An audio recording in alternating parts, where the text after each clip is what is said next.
Hey everyone, my name is Zach. I release music under the name Zachary J Music on Spotify and YouTube and various other places. So first off, just excuse the awkwardness. It's the first time ever doing this. I don't know if I'm going to be doing a lot of these videos. Kind of depends on how the response goes. But I thought it'd be kind of fun to jump in and look, or rather show, how I go through covers, especially the classical covers I'm going to show here in a minute. And how I do that, how I started out processing virtual instruments I use, because for most of these classical covers, I'm actually not recording any instruments other than MIDI. I have a MIDI keyboard that I use to play things, but that's about it. Unfortunately, just don't have the instruments or the capability to actually record the parts at the moment. I do have an electric kit, so I do try to do the drums as much as possible, but right now that's unfortunately not doable. But yeah, just thought I would start here, and I am starting on a different song, but that's because I just don't have the original orchestral recordings of my Lacrimosa cover. It's older, and I was dumb and deleted those. So I'm actually starting here on a new one. I'm doing a cover of Vivaldi, the winter movement of the seasons, and just kind of show how I start this. Alright, so how I usually start with these covers is I will get the MIDI performances and get them as close to the original orchestral version as possible. I usually try to actually notate this out myself, write it out on piano roll or notation software, or play it on the piano, or do something. I did not do that with this one. I just don't really have a bunch of time to do that anymore, so for the sake of just getting stuff out, I just found this one online.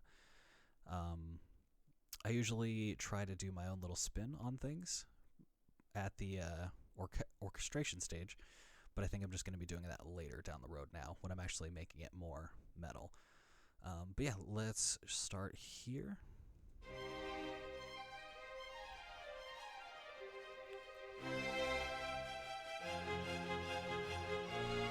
And yeah, pretty simple. It's just the main orchestral parts there.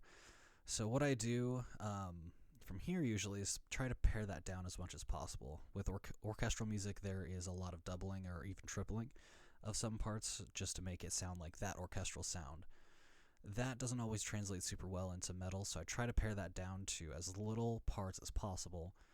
Most of the time it ends up being around 4, but for this one I actually got it down to about 2 main parts here, which I thought captured the essence of the song as much as possible while still giving me room to add other things with heavier downtuned guitars and drums and all that stuff.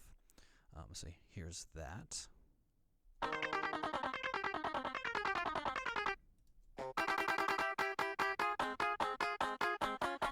Yeah, super simple. It's just a virtual guitar, and I mainly use Odin and Real 8 for my guitar sounds because they're both 8 strings and all about that heavy. So going from that, I will just take that, start moving it around to different instruments. I have a virtual bass here, obviously virtual drums, put in some leads, rhythms, and then other things usually come later, like I'll do effects a lot of the time, or other instruments like synths or anything like that I will add later.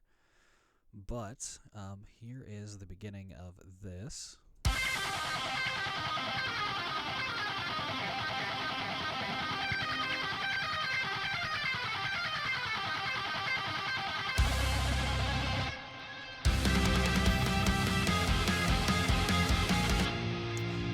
Yeah, and that's pretty much it. I don't want to show too much of the song yet because it needs a lot of work still. It's still pretty early. But that is kind of the basic idea of how I get started on these covers, and I just thought that'd be kind of fun to show that.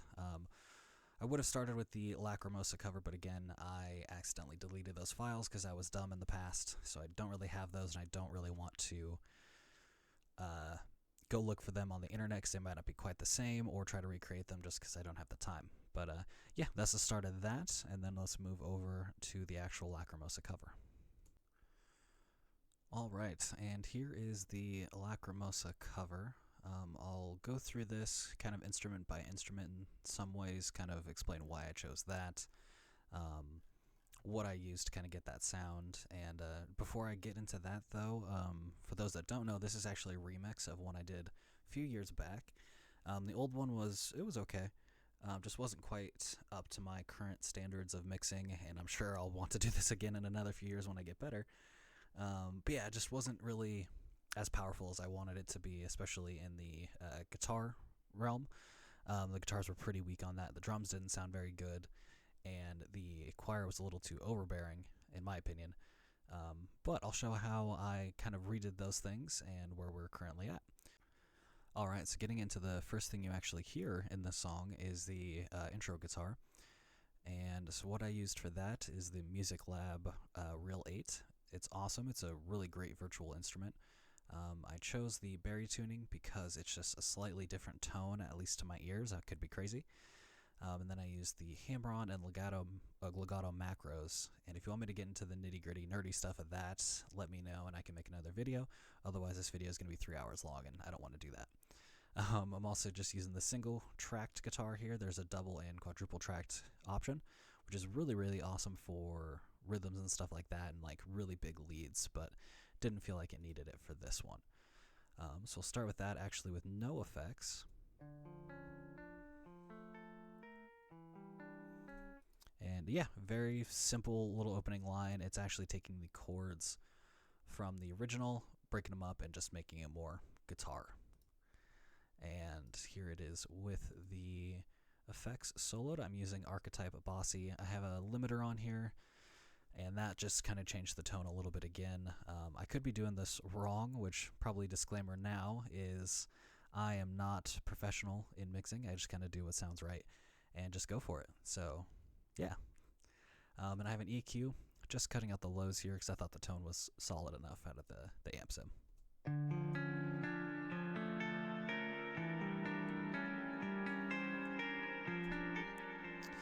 yeah, that's pretty much it for that. Alright, moving on to the next part here. Let's go to the choirs.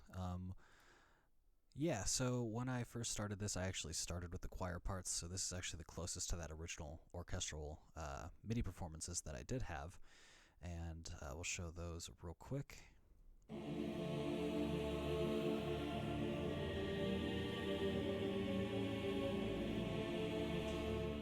Yeah, and I'm using virtual choirs here. I did something a little bit different in the remix. The original just had one choir patch on it. For this one, I went a little crazier. I have one in the left ear, I have one in the right ear, and one down the middle. And so the one on the left is actually just the Contact Factory Library choir with the choir morph through all the vowels. Honestly, pretty solid choir, especially when you mix it with other things. It's not going to be amazing for like actually getting any syllables like some libraries are built for, but it's pretty cool. And then on the right side here, I have the Voices of War by Cinesamples, which is awesome. It's a low-end choir, a male choir. Has a ton of different patches, a lot of different effects. It's really, really awesome. And I'm using that in the right side, as you hear, and then down the center, I'm actually using the Voices of War again, but I'm doing a little bit of a different effect for it down the center to kind of just make it over the top crazy.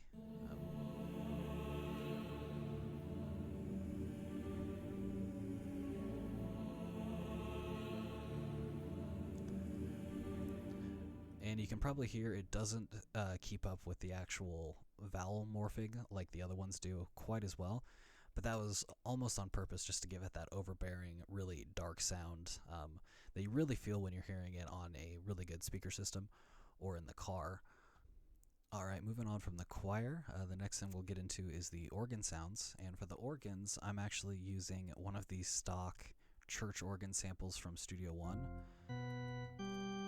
which is honestly pretty great. It's not awesome on its own, but it works really well for layering like I did here. And the other one here is, again, that Contact Library, the Factory Library church organ sound. And together, I think they actually sound pretty good, and you can hear those now.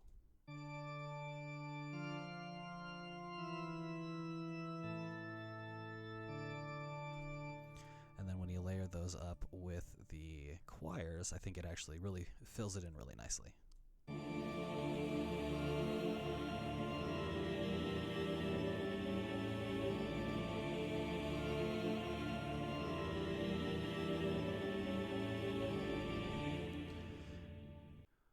Alright, so moving on from the organs, let's go to the lead part next. The lead part is actually really simple. It is actually just pretty much doubling the organ sounds. And I'm using an Expand 2 virtual instrument here with the overdrive guitar. Not great on its own, but it actually sits in the mix pretty well in my opinion, and that's what I used for this, so you can hear that.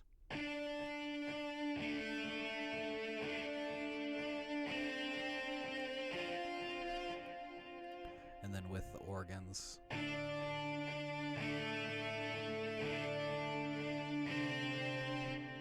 yeah, nothing too crazy, but I think it sounds pretty good in the context of the whole mix. And something I should mention here, I am using Ascend for the organs and that guitar to go to the same reverb plugin, which I'm using a little plate with a kind of ridiculous amount of decay there.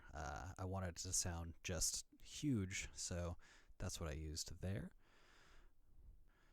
Alright, and just moving down the line here, next we'll go with the rhythm guitars. And so the rhythm guitars, I am using two separate ones for the left and right. For the left, I'm using Odin 2, which is the older Solemn Tones guitar VST. It's awesome, but I also have Odin 3. It's tough to decide which one's better, honestly. I love them both, so I just decided to use both of them, which gives a really cool stereo effect. There's a lot of videos online that can explain why using like different EQs and different guitars on the left and right can make them sound bigger. So I won't get too much into that, but that was kind of the philosophy behind that one. And then for these, I'm using two different amps, but they're very close to each other. I didn't want them to sound too crazy different, just enough to kind of make it sound interesting to your ears and make them sound a little bit wider. And then I have them going to a bus here, where I'm using the JST side widener with the mid-range push. Nothing too crazy, just 50%. It just pushes out the mids a little bit more, which just makes the guitar stick out a little bit. And then EQ, again, nothing crazy, just a boost to the 1K there. And I'll show you each of these guitars individually. Start at the left.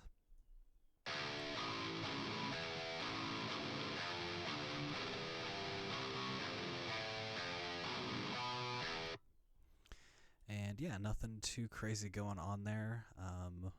Here is the right.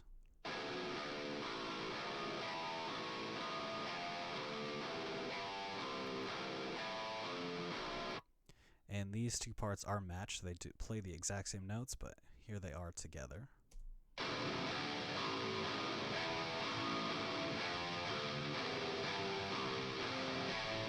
Which, yeah, together you can hear they sound really powerful, and they really sit well in the mix. I think they're not too obnoxious or overbearing, I hope.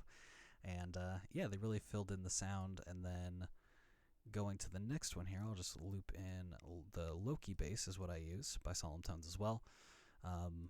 Really great bass. I haven't really tried any other basses, but this one just does what I need it to. And I'll solo that.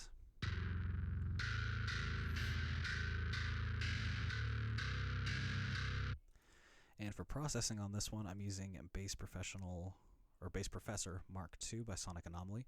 I'm pretty sure this was a free plugin back in the day that I got from somewhere. Using very minimal settings, it kind of just really brightens it up and makes it a lot more full. And using JST Heat, kind of doing that same, I think it's Saturn, the thing that every metal person does with their bass, just to make the high end a little bit more distorted, and while keeping the low end from being too distorted and keeping that as clean as possible. And we'll hear that with the two guitars.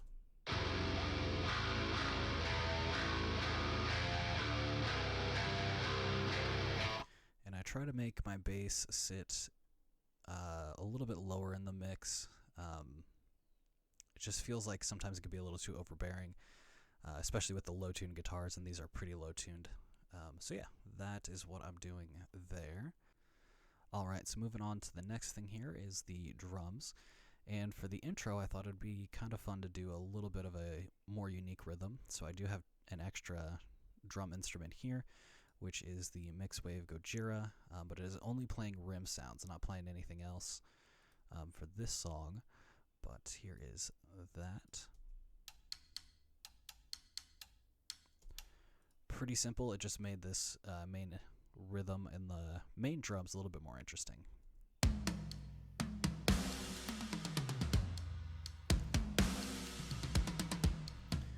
Yeah, so I just have that under there for a little bit of a, I guess you could say, polyrhythm going on underneath.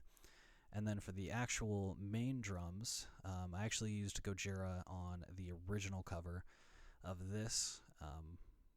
I didn't mix them very well. That's a great sounding drum library. I just didn't mix it very well. For this one, I went with the Bogerin Digital Trivium drums, which are awesome, especially the kick, snare, and cymbals. You get a lot of cymbals with it. The toms are pretty good too. I actually like, as a little side tangent here, the Brooks Wackerman Mix Wave right here has some of the best sounding toms ever. The 18-inch floor tom especially is amazing, but that's for another video. Alright, so going into the drums here, just have this pattern in the intro, and I'll play it with the full mix so you can hear that.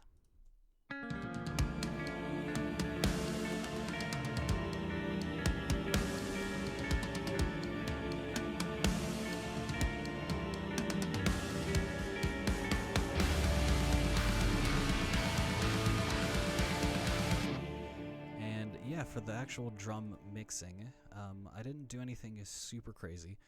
I am using the pre-processed samples from the Trivium drums, but when you route them out into your DAW, you actually lose the bus processing that's on the just regular stereo image, or stereo track rather. So I had to do a little bit more of that to get it to where I liked it. And for that, I'm using Varicomp is the compressor that I really like to use. It's a Native Instruments plugin. Using a little bit extreme settings here. I kind of don't do that so much anymore, but it just kind of fit for this one. Yeah, have that on everything, and then just simple EQ in different places, just to make those individual instruments sound good individually and together. I have a few sends. I have a parallel compressor going on, which I am using Supercharger by Native Instruments, Supercharger GT, with pretty heavy compression and saturation going on there, just because I wanted the parallel compressed drums to be a little bit ridiculous, just to really bring that out in the actual drum track. And then I have a snare effect here, which I'll go into a second, and snare reverb. I'll go to the reverb first. I am using Open Air, which is the stock IR loader from Studio One, and I just found this plate, rich plate here. Thought it sounded great, put a little EQ on it just to boost the highs and a little bit of the 200. Just thought that sounded really nice, and I'm only using it for the snare, so I didn't really do any low cuts on that. Just because I really like a huge room sound, kind of like the old Volumes snare off of Via. That was like my favorite snare sound, so I use a big plate to try and mimic that. For the effects, I'm actually using a trick, and I'll link this video below. This was by the guitarist of Tesseract, and he uses some pretty extreme transient designers here on the snare drum to get a really interesting, almost like electronic sound, and you layer that underneath the actual snare sound, and it sounds really cool. And I'll play that with and without here real quick.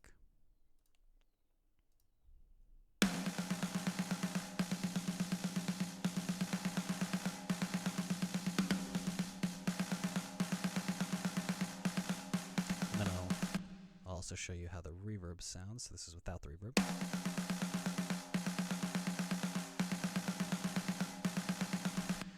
And the main point for the reverb, again, is to make it sound way bigger, and when you have it in the full mix, it really makes the snare just kind of fit a lot better.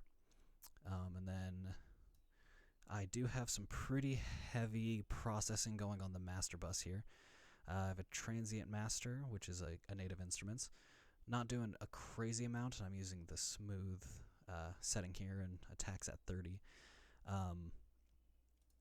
That is a pretty mild transient, especially with this transient plugin. Other transient plugins are a lot more extreme, so they'll do a lot more. This one is doing a bit, but not too much. And then have some EQ here to cut down some lows, but also boost some lows as well. And then Varicomp again to kind of just bring all of that together in the bus, and JST clip to clip the drums. Going on from there, Let's take a look at the effects that I'm doing here. I have all of these down here, and as a tip for anyone that's doing effects or just any sort of recording, try to color coordinate as much as possible. This was a tip I learned from some random YouTuber, going down that YouTube rabbit hole of watching 50 videos in one night type of thing. It's really nice to have them organized in that way, and it just kind of helps. There's just one main effect part that I'll show here. This is in the bridge area, which I'll play a little bit.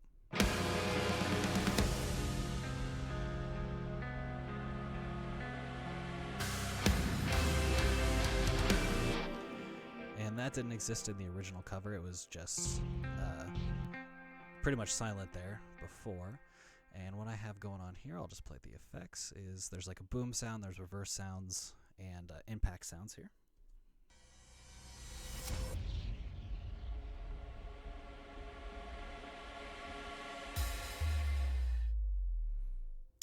Yeah, nothing too crazy, but you can see there it actually ends with a bass drop, and I'm using the JST Sub Destroyer because it's just amazing, which I'll actually show just that real quick.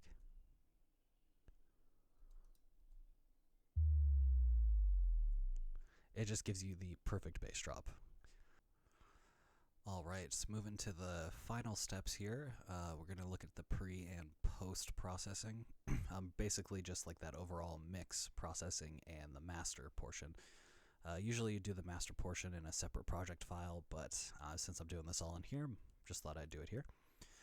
So first thing is, again, just another random YouTuber at one point showed this in one of his videos, and I'll try to find that one. But basically, I call this the Smiley EQ, and you're just doing a 2 dB boost at 110. And if you didn't have the cuts here, it would look like a smiley face. And the whole logic behind that was it made things sound a little bit nicer and fuller at lower volumes. And this does achieve that. I have tested it, and to my ears at least it does that, which is really nice because, you know, not everyone's going to be playing your music at really full volume, so that's kind of nice to do that. But then I just took it an extra step of cutting the lows and the highs, just to get rid of any rumbling bass or harshness. From there, again, this is another one where I don't think I'm going to try to explain it too much because the video will explain it way better. I learned this from a Buster Odahome video.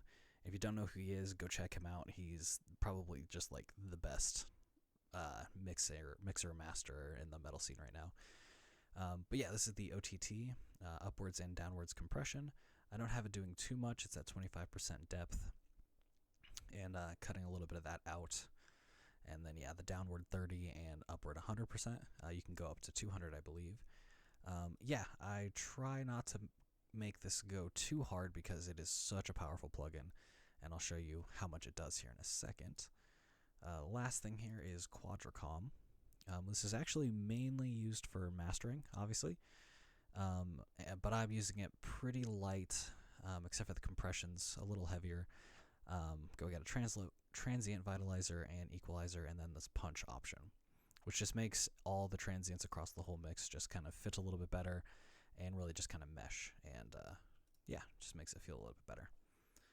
So let's hear what that does. Turned off the mastering part, and we'll just play this part of the song, and I'll click this in on and off.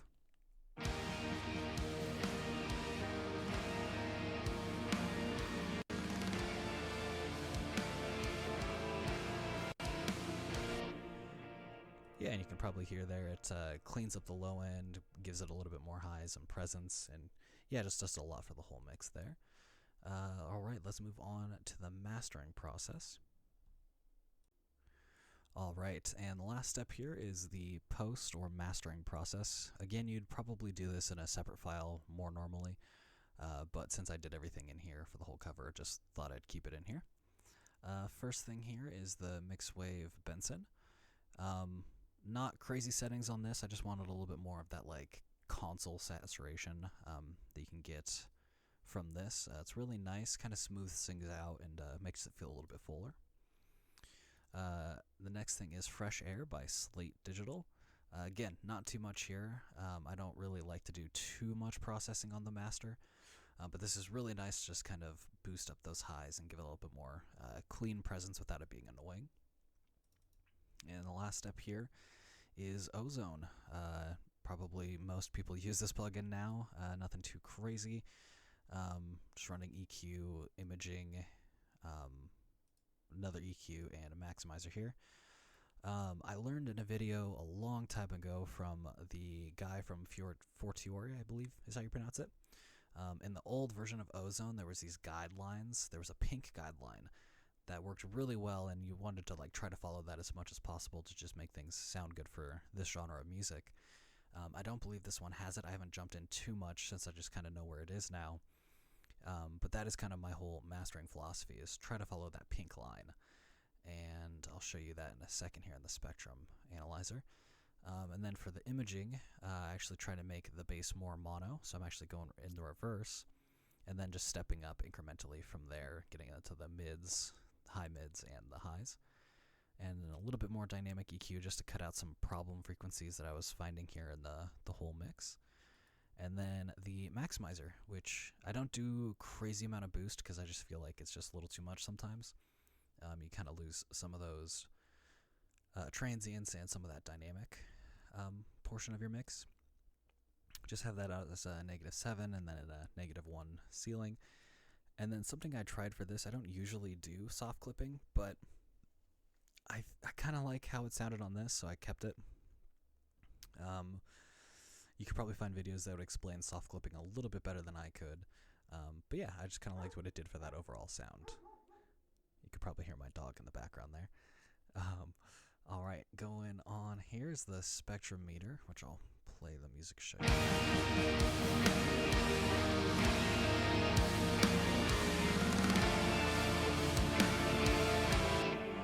And so for the spectrum meter, I actually really recommend using this, especially if you're going to try to follow that pink guideline, that imaginary pink guideline we have here.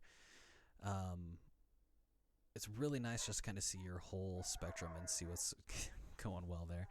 I don't know if you can hear my dog in the background or not, but yeah, that pink spectrum usually starts about here at 50, and it's actually really flat until you hit about 5K. Then it starts to slope down to get rid of some of those highs. So that's what I try to do, and then obviously I'm low cutting down here. But yeah, that's pretty much it for the mastering process. Alright, and so that's pretty much it for the whole song mix and kind of my approach to all of that. I didn't want to go super in depth with any one thing, obviously, because this video is already much longer than I thought it would be. So if you have any specific questions, want me to break down into really minute details, like how I programmed drums or how I recorded these drums, because I actually did these on an e-kit, or how I wrote the MIDI or recorded some of the MIDI guitars or anything like that, or really getting into the more virtual instrument usage here. I'd love to do that if you guys would be interested in seeing it. But yeah, that is pretty much it. If you have any suggestions on things you want me to do next, please feel free to leave those in a comment, especially if you want me to do more videos like this, because this is pretty fun. But again, I do apologize for the awkwardness, just getting used to this and my dog barking there at the end. But yeah, let me know what you guys want to see, and I'll see you next time.